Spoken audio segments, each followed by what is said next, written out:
भाइयों राम राम। अपने प्राकृतिक खेती से संबंधित प्रशिक्षण कार्यक्रम में निवेदन करता हूं कि यदि आपने हमारे चैनल को अभी तक सब्सक्राइब नहीं किया है तो कृपया कर लें और नोटिफिकेशन के लिए बेल आइकन अवश्य दबा दें। आज के विषय के अंतर्गत बहुफसली पद्धति जिसको बोलते हैं फसल चक्र और गौमूत्र एकत्रीकरण और बायोगैस के संबंध में हम वीडियो डालने जा रहे हैं।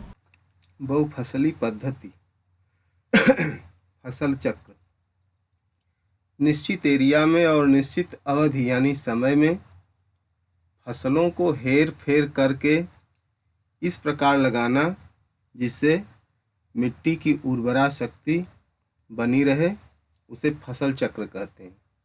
उचित मिश्रित फसलों को लेने पर फसलों की जड़ें सह अस्तित्व के आधार पर यानी एक दूसरे की मदद करने के आधार पर रोगों एवं कीटों से बचाव तथा प्राकृतिक संसाधनों नाइट्रोजन, प्रकाश, जल, क्षेत्र आदि। नाइट्रोजन पर एक बात ध्यान आई, जैसे द्विबीज पत्री पौधे हैं यानी जिनके जैसे अरहर है, दो दाल जिसमें हो जाए, या चना है, मटर है, मूंग है, इस प्रकार की दो दलीय फसलें जो हैं वे द्विबीज पत्री होती हैं।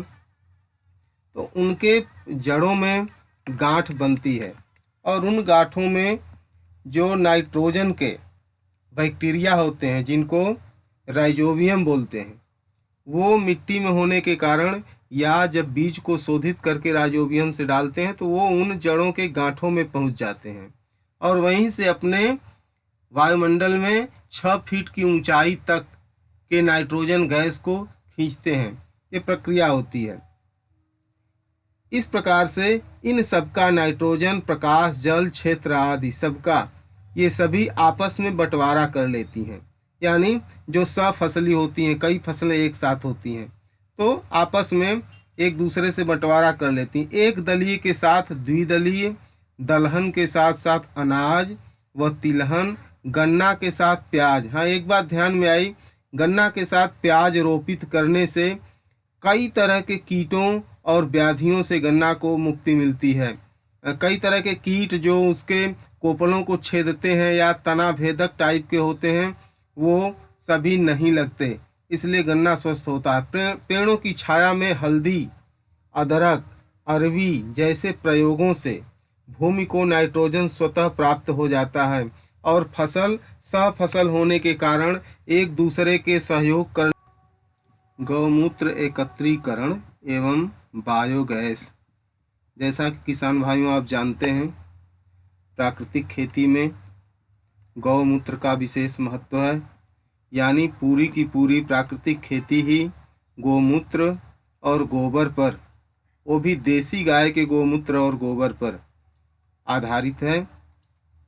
औसतन एक गाय अथवा एक बैल से 5 से 7 लीटर गोमूत्र प्राप्त होता है, जिसका संग्रह गौशाला के अंत में टैंक एवं नाली निर्माण के माध्यम से एकत्रित किया जाता है।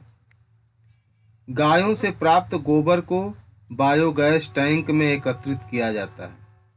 बायोगैस से प्राप्त स्लरी को 3 टैंकों से फिल्टर करके एकत्रित गौमूत्र को अंतिम टैंक में मिश्रित करके स्प्रिंकलर अथवा स्प्रेयर के माध्यम से फसलों में उपयोग किया जाता है। साथ ही जीवामृत बनाने के लिए और घन जीवामृत बनाने के लिए इस इकट्ठे गोमूत्र को हम प्रयोग में लेते हैं और जो इकट्ठा गोबर होता है उसको भी अलग से प्रयोग में लेते हैं। धन्यवाद।